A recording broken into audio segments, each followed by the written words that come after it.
Light weight gold jewellery exhibition 2024 June 9th to 16th వరకు Lakshmi Srinivasa jewelleries ప్రొప్రైటర్స్ Duggi Srinivasarao, Duggi Abhinay.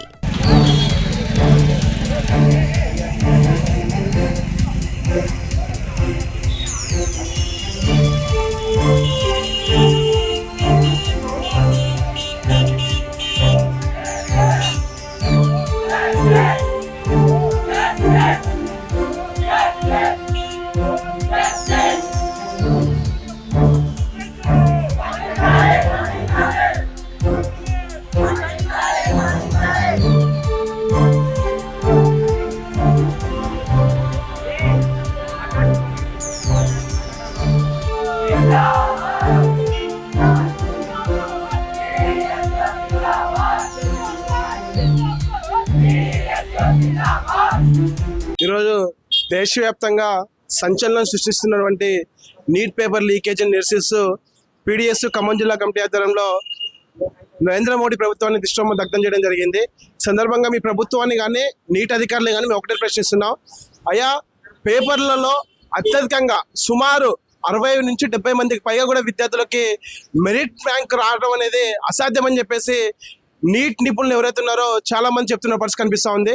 దానిలో భాగంగానే గతంలో అంటే ఒక వారం క్రితమే విద్యార్థులు సుప్రీంకోర్టును ఆశ్రయించి ఇంతమందికి మెరిట్ ర్యాంక్ రావడం అనేది అవకతవకలు జరిగాయని చెప్పేసి సుప్రీంకోర్టులో పిటిషన్ వేయడం జరిగింది.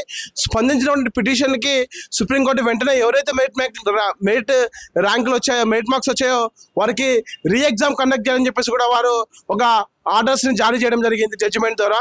కానీ ఇప్పటి వరకు సుప్రీంకోర్టు స్పందించింది. తర్వాత అక్కడ ఉన్నటువంటి ఆ పోలీస్ యంత్రం కావచ్చు, అధికారులు కావచ్చు, తక్షణ దీని మీద కార్యాచరణ నిర్వహించారు. దాంట్లో 30 నుంచి 32 లక్షల వరకు కూడా బీహార్ లాంటి, జార్ఖండ్ లాంటి, గుజరాత్ లాంటి రాష్ట్రాల్లో పెద్ద నీట్ కోచింగ్ సెంటర్లలో అక్కడ అవకతవకలు జరిగని చెప్పేసి పేపర్లు అమ్ముకున్నారని చెప్పేసి ఈరోజు పత్రికల ద్వారా, న్యూస్ ద్వారా కూడా ఈరోజు బయటకు వస్తున్న పరిస్థితి కనిపిస్తోంది. ఇవన్నీ చూసినటువంటి సందర్భంలో సుప్రీంకోర్టు స్పందించినా కూడా కనీసము భారతదేశ ప్రధానమంత్రి గారు నీటి ఇప్పటి వరకు స్పందించకపోవడం గల కారణం ఏంటని మేము ప్రశ్నిస్తున్నాం.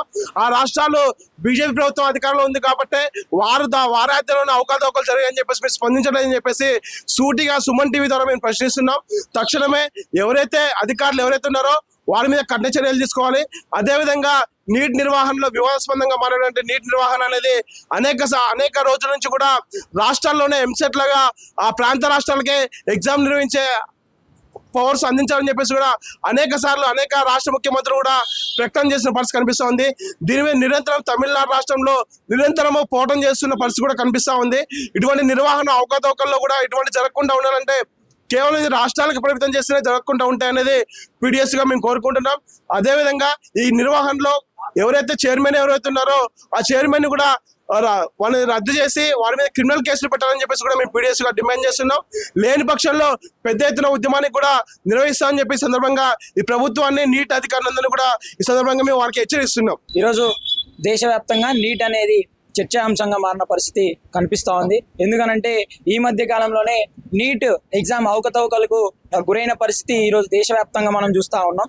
దీనిలో భాగంగానే నీట్ ఎగ్జామ్ కండక్ట్ చేస్తే దాదాపుగా ఒక 1563 మంది విద్యార్థులకి గ్రేస్ మార్క్స్ కలిపి అవకతవకలు చేసిన పరిస్థితి ఈరోజు కనిపిస్తూ ఉంది. ఈ మధ్య కాలంలో 2-3 రోజుల కిందట వీడియోలోకి వచ్చిన విషయం ఏంటంటే బీజేపీ అధికారంలో ఉన్న రాష్ట్రాల్లో బీహార్ కావచ్చు, గుజరాత్ కావచ్చు, ఇలాంటి రాష్ట్రాల్లో పేపర్ని 30 లక్షల రూపాయలకు అమ్ముకున్న దౌర్భాగ్య పరిస్థితి ఈరోజు బీజేపీ ప్రభుత్వం చేస్తూ ఉన్నది. పీడీఎస్గా ఈరోజు ఖమ్మం జిల్లాలో బీజేపీ ప్రభుత్వానికి వ్యతిరేకంగా నరేంద్ర మోడీ దిష్టిబొమ్మ ఈరోజు ఖమ్మం జిల్లాలో పెద్ద ఎత్తున విద్యార్థులతోటి ర్యాలీ చేసి ఈరోజు దిష్టిబొమ్మ దగ్ధం చేయడం జరిగింది.